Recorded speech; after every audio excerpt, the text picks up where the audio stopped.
நீதி வழங்கும் போது அண்ணன் தம்பி சொந்தம் பந்தம் பணக்கார ஏழை எதையுமே பார்க்க கூடாதுடா. நாயத்தை மட்டும் தான் சொல்லணும். அனைவருக்கும் வணக்கம். 4 படம் நடிச்சுட்டா அந்த 4 படத்தை வர்ற புகழையும் வெளிச்சத்தையும் வச்சு தனக்கு கூடுகிற கூட்டத்தை தன்னுடைய தேவைக்கு எப்படி பயன்படுத்தலாம், தன்னுடைய பப்ளிசிட்டிக்கு எப்படி பயன்படுத்தலாம், இதை வச்சு முதலமைச்சராக முடியுமா, இதை வச்சு எப்படியாவது ஒரு சீட், ஒரு கட்சியில் எம்பி சீட் கிடைக்குமா, எம்எல்ஏ சீட் கிடைக்குமா, ராஜ்யசபா சீட் கிடைக்குமா, அந்த ரசிகர்களை வச்சு ஏதோ ஒரு அன்னதானம் பண்ணுற மாதிரி, ஒரு கல்வி செலவு பண்ணுற மாதிரி, விவசாயிகளுக்கு 4 உதவி பண்ணுற மாதிரி 4 ஃபோட்டோ ஷூட் நடத்தி அதை வச்சு விளம்பரம் தேடுகிற நடிகர்களுக்கு மத்தியில் தன்னுடைய கிட்டத்தட்ட 50க்கும் மேற்பட்ட படங்கள் நடித்து அதில் அடைந்த லட்சக்கணக்கான ரசிகர்களை தன் தேவைக்கு பயன்படுத்தி கொள்ளாத ஒரே ஒரு நடிகர் அஜித்குமார் அவர்கள். ஏற்கனவே ஒரு வாரத்துக்கு முன்னாடி சாட்டில் நம்ம ஒரு காணொலி வெளியிட்டு இருந்தோம். அந்த காணொலியில் அஜித் இந்த தொழில், சினிமாங்கிற தொழில் எப்படி பார்க்குறாரு, அதன் மூலமாக இந்த வெளிச்சத்தை எப்படி பார்க்குறாரு, தன் ரசிகர்களை எப்படி பார்க்குறாரு அப்படின்னு சொல்லி நம்ம பேசியிருந்தோம். சினிமா என்பது உனக்கு பொழுதுபோக்கு, எனக்கு தொழில். அந்த பொழுதுபோக்கு, நீ பொழுதுபோக்க வர்ற, நான் தொழிலாக பார்க்குறேன். அதில் படம் நல்லா இருந்தால் பாரு, நல்லா இல்லை விமர்சனம் பண்ணு. இவ்வளோதான் ஒரு ரசிகனுக்கும் நடிகனுக்குமான உறவு அப்படிங்கிறதுல மிக தெளிவாக இருக்கக்கூடியவர் நடிகர் அஜித்குமார். அப்படிப்பட்ட அஜித்குமார் ஏதோ ஒரு அறிக்கையை கவலையோடு வெளியிட்டிருக்கார். சமீப காலமாக எல்லா இடத்துக்கும், பொது வழியில் ஒரு மாலுக்கு போனால், ஒரு டிபார்ட்மெண்ட் ஸ்டோருக்கு போனால், ஒரு ஆடியோ லான்ச்சுக்கு போனால், ஒரு முதலமைச்சருடைய நிகழ்வில் எல்லா இடங்கள்லையும் கடவுளே அஜித்தே, கடவுளே அஜித்தே அப்படின்னு ஒரு முழக்கம் விட்டு இருந்தாங்க.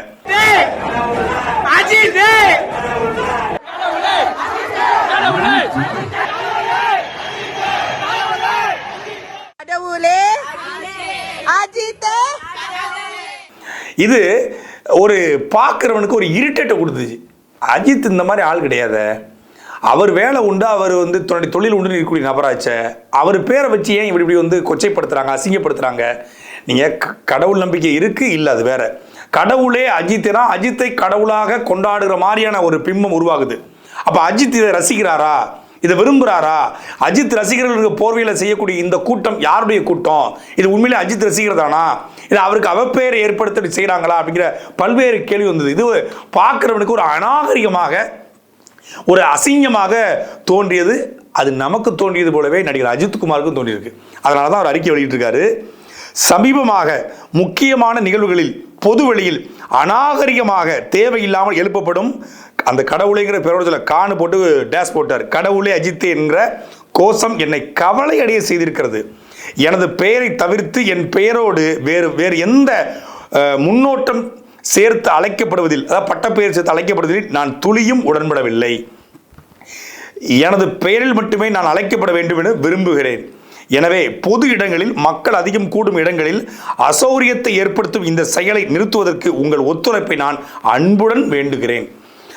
யார் என்னுடைய இந்த கோரிக்கைக்கு உடனடியாக மதிப்பு கொடுப்பீர்கள் என்று நம்புகிறேன். யாரையும் புண்படுத்தாமல் கடினமாக உழைத்து உங்கள் குடும்பத்தை கவனித்துக் கொள்ளுங்கள் மற்றும் சட்டத்தை மதிக்கும் குடிமக்களாக இருங்கள். உங்களுக்கும் உங்கள் குடும்பத்தினருக்கும் அழகான வாழ்க்கை அமைய வாழ்த்துக்கள். வாழ விடு அஜித்குமார் அப்படின்னு முடிச்சுக்கார். உண்மையிலேயே நடிகர்கள், ரசிகர்கள் இல்லை, நடிகர்கள் அஜித்குமார் கற்றுக்கணும்.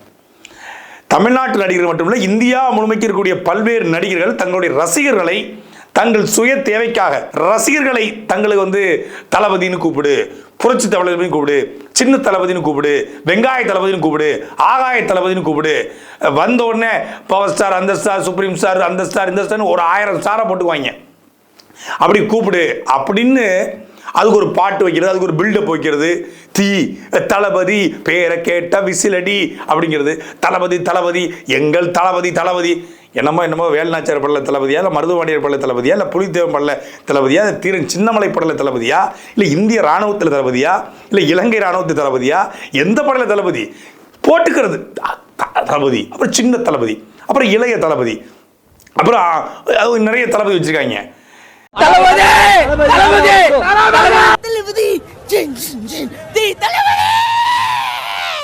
ரொம்ப நேரம் நல்லா பேசிக்கிட்டாரையா. அப்படி போடுகிற நடிகர்களுக்கு மத்தியில் அதை என்ஜாய் பண்ணுற, அதை கொண்டாடுகிற, அதுக்கு ஒரு பில்டப் சாங்கு, பேட்டப் சாங்லாம் வைக்கக்கூடிய நடிகர்களுக்கு மத்தியில் தனக்கு பட்ட பெயர்லாம் வேண்டாம்ப்பா, எங்கள் அம்மா அப்பா வச்ச அஜித்குமார்ங்கிற பேரில் கூப்பிடு, இல்லை ஏகேடு கூப்பிடு அப்படின்னு ஒரு நடிகர் இதற்கு முன்னாடியே ஒரு அறிக்கை வெளியிட்டு இருந்தார்.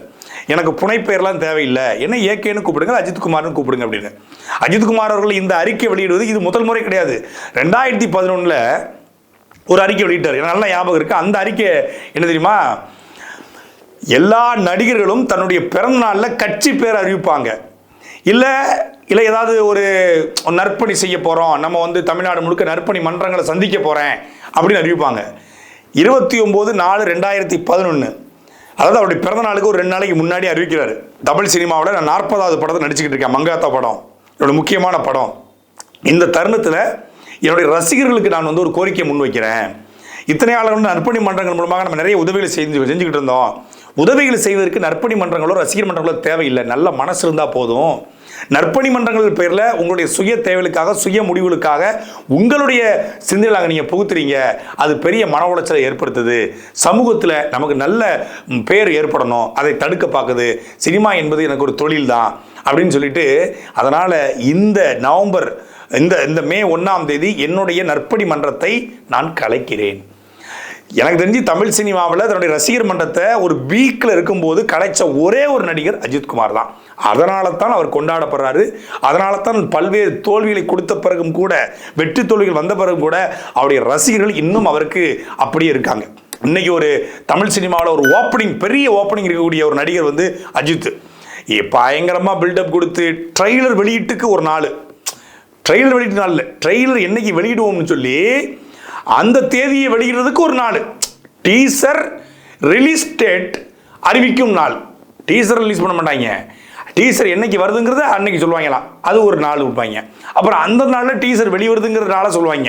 அப்புறம் டீசர் வெளிவரதுக்கு முன்னாடி இன்னும் 24 மணி நேரம் இருக்குது. என்னமோ சந்திராயன் ராக்கெட்டை வந்து விண்ணில் ஏவ போகிறாங்க, இல்லை புயல் வந்து கரையை கடந்துக்கிட்டு இருக்கு, இன்னும் 24 hours to go, 18 hours to go. நாங்கள் உட்காந்து வாட்ச் பண்ணிட்டு இருக்கணும், என்னடா எப்படா வரும் அப்படின்னு. அப்புறம் 12 hours to go, அப்புறம் 8 hours to go, 2 hours to go. வந்துருச்சு, பிள்ளை பறக்க போகுதுங்கிற மாதிரி நிற்பாங்க டீசர் வெளியீட்டுக்கு. வரப்போகுது, சுகப்பிரசவம் ஆக போகுதுங்க அப்படின்னு. அதுவும் கரெக்டாக 6 மணி 6 நிமிஷம் தான் வெளியிடுவாங்க. அப்படி பில்டப் பண்ணி அந்த டீசரை வெளியிட்டு, அதுக்கப்புறம் ட்ரெய்லரை வெளியிட்டு, அப்புறம் வந்து அந்த படத்தை வந்து அப்போ பயங்கர ப்ரொமோஷன் கொடுத்து ஒட்டுமொத்த டீமே உட்காந்து பிகே நோட்ஸு கலாட்டான்னு தமிழ்நாட்டில் இருக்கக்கூடிய எல்லா சேனலுக்கும் பேட்டி கொடுத்து அழுது ஒப்பாரி வச்சு, இந்த இடத்துல வந்து பண்ணியிருக்காரு பாருங்க, பெர்ஃபார்மன்ஸு ஃபேண்டாஸ்டிக்காக வந்திருக்கு, அந்த சண்டை காய்ச்சல் அப்படியே எடுத்து கையை வச்சு ஒரு குத்துவார் பாருங்க, அப்படியே வாய்க்குள்ளே கை போயிட்டு வந்துச்சு. அப்புறம் இந்த டயலாக் ஒரு 10 நிமிஷம் டயலாக் அப்படியே பயங்கரமாக பண்ணியிருக்காரு. வீரபாண்டிய கட்டபொம்மன் படத்தில் சிவாஜி பேசுன மாதிரி பேசியிருக்காரு அப்படிங்கிற பில்டப்லாம் கொடுப்பாங்க. அப்படி பில்டப் கொடுத்து ஒரு படத்தை ஓட வைக்கிற நடிகர்களுக்கு டீமுக்கு மத்தியில் 11 மணிக்கு எல்லாரும் தூங்கிட்டு இருக்கும்போது டீசர் வெளியிட்டாங்க. இப்போ சமீபத்தில் வந்த விஜய் அஜித்தோட படத்தில் 11 மணிக்கு திடீர்னு டீசர் வெளிவருது, ட்ரெய்லர் வெளிவருது. ஆனால் லட்சக்கணக்கான பார்வையாளர் போய் சென்றடையுது விடாமுயற்சி டீசர். அப்போ இந்த மாதிரி நேரம் பில்டப்பு இது எதுவுமே இல்லாமல் அப்படி வரும் இப்படி வரும், அது மாதிரி டீம் ப்ரொமோஷனில் ஆடியோ லான்ச் கிடையாது, ஆடியோ லான்ச்சில் போய்ட்டு அரசியல் பேசுறது கிடையாது, எதுவுமே கிடையாது. அப்படிப்பட்ட ஒரு நடிகர் இந்த மாதிரி கடவுளே அஜித்துன்னு சொல்கிறத வந்து விரும்புவாருன்னா சத்தியமாக விரும்ப மாட்டார். அதனால தான் வெறுப்படைஞ்சு வேதனைப்பட்டு இந்த மாதிரி தயவு செய்து இனிமேலாவது கூப்பிடாதீங்க, இது ஒரு அநாகரிகம், இது அசிங்கம். உண்மையிலே பாருங்களேன், அஜித் கடவுளே அஜித்துங்கிறத விடுங்க, தமிழ்நாட்டு ரசிகர்கள் தமிழர்கள், அஜித் பெரும்பாலும் தமிழ்நாட்டுக்காரன் தமிழன் தான் பின்பற்றான். தமிழர்கள் வந்து நாகரிகத்தில் ஒரு விருந்தோம்பல்ல பண்பாட்டில் சிறந்தவர்கள். அவர்கள் வந்து கீழடியில் இப்படி வாழ்ந்தார்கள், ஆதிச்சநல்லூரில் இப்படி வாழ்ந்தார்கள். தமிழர்கள் வந்து கல் தோன்றி மண் தோன்றா காலத்தே முன்தோன்றிய மூத்த குடி அப்படின்னு நம்ம பெருமை பேசினா, இன்னொரு பக்கம் இவன் கடவுளே அஜித்தே தளபதி அப்படின்னா, யார் அவங்க காட்டுப்புறாண்டி கும்பல் மாதிரி இருக்கானுங்க. தியேட்டர் வாசலில் வந்து தேங்காயை போட்டு விடைக்கிறது, தியேட்டர் வாசலில் ஆட்டை வெற்றி பேனருக்கு ரத்தத்தை ஊற்றுறது, தியேட்டர் வாசலில் பால் பாக்கெட்டு, எவ்வளோ ஒரு புரதச்சத்து, எத்தனை குழந்தைங்க பால் நம்ம தவிக்குது. பெத்த ஆத்தாளுக்கும் பெத்த கட்டிய மனைவிக்கும் பெத்த பிள்ளைகளுக்கும் பால் வாங்கி கொடுக்கறது இல்லை. அடுத்த வேளை உணவுக்கு காசு இருக்காது. ஆனால்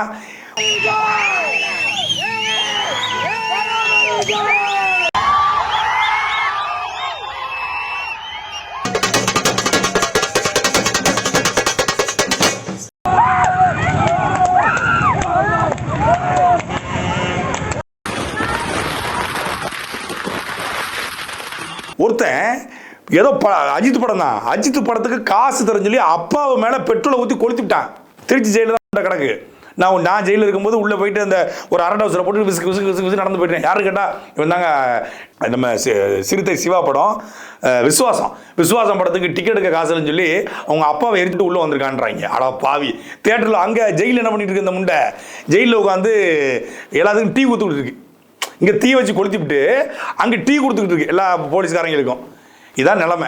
அப்போ இப்படி ஒரு அநாகரிகமாக செயல்படுறது, தேட்டர் வாசலில் கொண்டு பட்டாசை கொடுத்துருது, தேட்டருக்குள்ளே போய் பட்டாசை கொடுத்துருது, அப்புறம் வந்து சொந்த காசில் செயின் அடகு வச்சு, மோதிரத்தை அடகு வச்சு, நகை அடகு வச்சு போஸ்டர் அடித்து ஒட்டுறது, எங்கள் வருங்காலமே, எங்கள் பாராளுமன்றமே, எங்களுடைய இதயமே, எங்களுடைய கிட்னியே, எங்கள் லிவரே, எங்கள் குடலே, எங்கள் குந்தானியே அப்படின்னு சொல்லி போஸ்டர் அடித்து ஒட்டுறது. இந்த அநாகரிகம்லாம் வெளியிருந்து ஒருத்தன் பார்க்குறான், ஒரு பண்பட்ட சமூகத்தில் பார்க்குறான், ஒரு படித்தவன் பார்க்குறான், ஒரு நாகரிகம் அடைந்தவர்கள் தமிழ்நாட்டை பார்க்குறான் அப்படின்னா, ஒரு வெளிநாட்டிலேருந்து வந்து ஒரு டூர் போகிறான் அப்படி தமிழ்நாட்டு தெருவில் பார்த்தா பூரா சினிமா நடிக்கும் போஸ்டர், அதுக்கு முன்னாடி வந்து அடைமொழிகள், அதுக்கு முன்னாடி கொட்டேஷன்ஸு, அவனுக்கு அரசியல் வைக்கிற மாதிரியான போஸ்டர்ஸ், இதெல்லாம் பார்த்தா பூ அப்படின்னு துப்பிட்டு போயிடுவான். அதனால தான் அஜித் என்ன பண்ணுறாரு, தொடர்ச்சி அறிக்கைகள் கொடுத்து தன் ரசிகர்களை பக்குவப்படுத்துறாரு. 2011 மங்காத்தா படம் வந்தபோது எப்படி அறிக்கை விட்டாரோ அதே பிறகு 2017 ஒரு அறிக்கை விட்டார். அந்த அறிக்கை எழுதியமா சொல்லியிருந்தாரு, ரசிகர்கள் தயவு செய்து சமூக வலைதளங்களை சண்டை போட்டுக் கொள்ளாதீங்க, ஒருத்தரை நீங்கள் கொண்டாடுவதற்காக இன்னொருத்தரை ஏளனப்படுத்தாதீங்க அப்படிங்கிறத அறிக்கையாகவும் வெளியிட்டு அதற்கு பிறகு வந்த நேர்கொண்ட பார்வை அப்படிங்கிற படத்தில் ஒரு வசனமாக வச்சிருந்தாரு. ஒருத்தர் மேலே இருக்கிற விசுவாசத்துக்காக இன்னொருத்தரை நீங்கள் அசிங்கப்படுத்தாதீங்க அப்படிங்கிற அந்த வசனமே தன்னுடைய ரசிகர்களுக்காகவும் சமூக வலைதளங்களில் அஜித் விஜய் அப்படின்னு சண்டை போடக்கூடிய, இந்த பக்கம் அஜித் விஜய் ரசிகர்கள் சண்டை போட்டுருக்கான், அவங்க நட்பாக இருப்பாங்களாம், நட்பாக இருக்கலாம், நட்பாக இல்லாமல் கூட இருக்கலாம், அவங்களுக்குள்ள எந்த பிரச்சனையும் இல்லை. அவங்க நான் அறுவலை வச்சு ரெண்டு ஃபோனில் திட்டிக்கிறாங்களா, இல்லை அறுவலை சண்டை போட்டுக்கிறாங்களா, இல்லை வந்து எதுவும் பேசிக்கிறாங்களா, கிடையாது. ரெண்டு பேருக்கும் வேறு வேறு தனித்தனி பாதைகள். அவர் அரசியலுக்கு போயிட்டாரு, இவர் எதுவுமே வேணாம். என்னுடைய வேலை, என்னுடைய அரசியல் போது ஓட்டு போடுறது மட்டும்தான், நீ ஓட்டு போடு, அப்புறம் மற்றதை பார்த்துக்கலாம் அப்படின்னு சொல்லக்கூடிய ஒரு என்னுடைய ரசிகர்களை நான் எந்த தேவைக்கும் பயன்படுத்த மாட்டேன். எனக்கு அந்த அறிக்கை அது என்ன ரொம்ப அழகாக இருந்துச்சு. அந்த அறிக்கை வந்து என்னென்னா, நான் என்றுமே ரசிகர்களை எனது சுயநலத்திற்காக பயன்படுத்தியது இல்லை, எனது தனிப்பட்ட வெறுப்புக்காக அவர்களை கேடயமாக பயன்படுத்தி கொண்டதும் இல்லை, பயன்படுத்தவும் மாட்டேன். நான் நடித்த படங்கள் நன்றாக இருந்தால் அதற்கு ஆதரவு தரவும், சரியாக இல்லாவிட்டால் விமர்சிக்கவும் ரசிகர்களுக்கு உரிமை உண்டு. எனது திரைப்படத்தை ரசிக்கும் ரசிகர்கள் எல்லோருமே என் இயக்க உறுப்பினர்கள் இல்லை என்பதால் நான் அறிவேன். என் ரசிகர்களிடையே எக்காரணத்தை கொண்டு நான் வித்தியாசம் பார்ப்பதில்லை, பார்க்கவும் மாட்டேன். கோஷ்டி பூசல், ஒற்றுமையின்மை, தலைமையின் கட்டுப்பாட்டுக்கு இணங்காமல் தன்னிச்சையாக செயல்படுவது, தங்களது தனிப்பட்ட அரசியல் கருத்துக்களுக்காக நற்பணி இயக்கத்தை பயன்படுத்துவது என்ற பல்வேறு காரணங்கள் என்னுடைய எண்ண ஓட்டத்துக்கு உகந்ததாக இல்லை. சமுதாய நற்பணிகள் என்ற பல்வேறு காரணங்கள் என்னுடைய எண்ண ஓட்டத்துக்கு சமுதாய நற்பணிகள் ஈடுபடுவது கூட யாருக்கும் இடையூறு இல்லாமல், குறிப்பாக தங்களது குடும்பத்திற்கு சுமையாக இல்லாமல் செய்ய வேண்டும் என்பதையே நான் வலியுறுத்தி வருகிறேன். நலத்திட்டங்கள் செய்வதற்கு இயக்கம் என்ற அமைப்பு வேண்டாம், நல்ல உள்ளம் எண்ணமும் போதும் என்பதே என் கருத்து அப்படின்னு சொல்லிட்டு தான் அந்த ரசிகர் மன்றத்தை கலைச்சது போது சொல்லியிருந்தார். அப்போ என்னுடைய ரசிகர்களை என் தேவைக்கோ நான் என்னுடைய சுயநலத்திற்கோ ஒருபோதும் பயன்படுத்த மாட்டேன், கேடயமாகவும் பயன்படுத்த மாட்டேன். புரிஞ்சுக்கோங்க. கலர் அவங்க மேல பூசிட்டு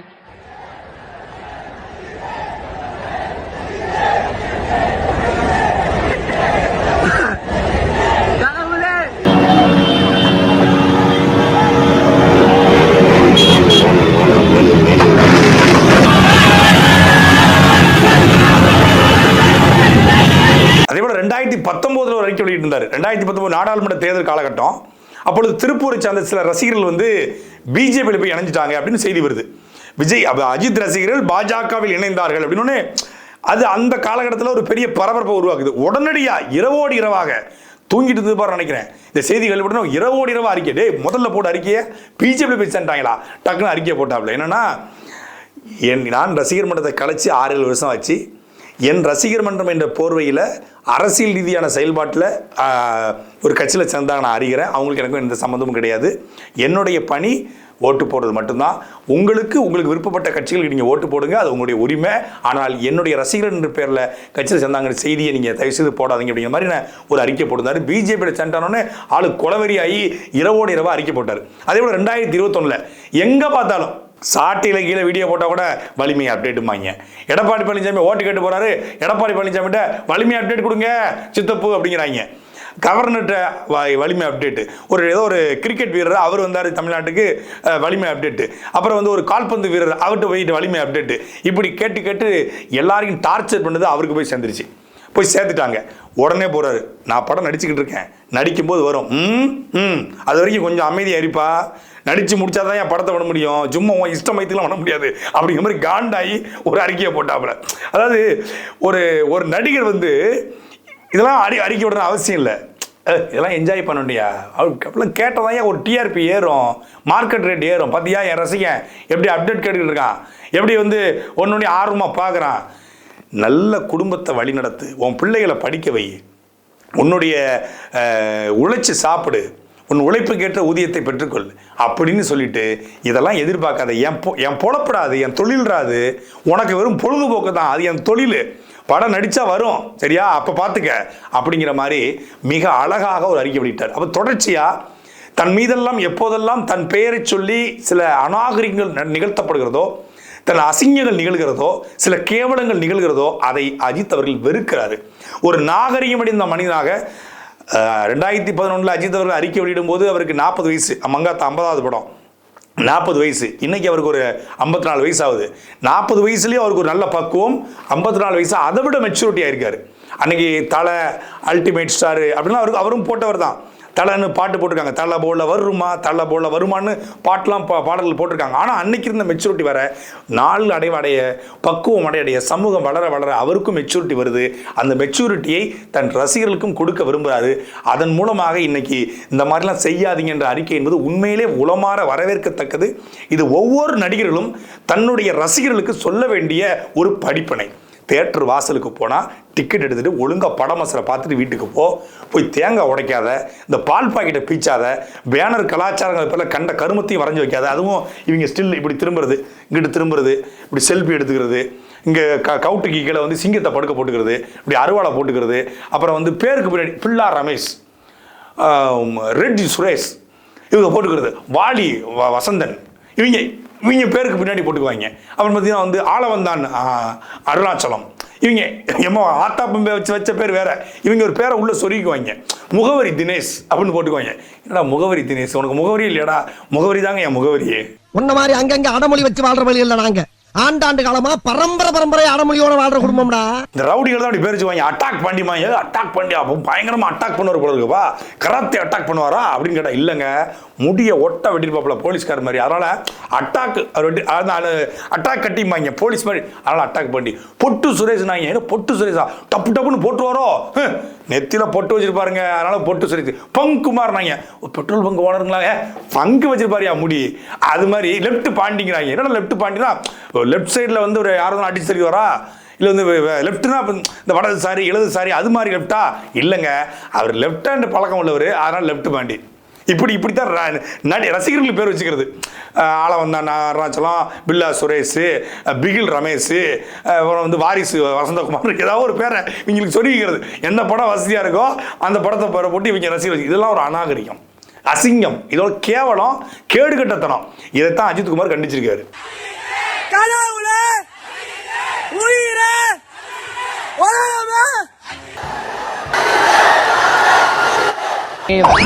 அஜித்தே கடவுளே கடவுளே அஜித். இது என்ன பிரமாதம், இது விட பெசலைட் ஒண்ணு இருக்கு. வருஷத்துக்கு ஒரு கிரிக்கெட்ட சிக்கிறானா சாமி.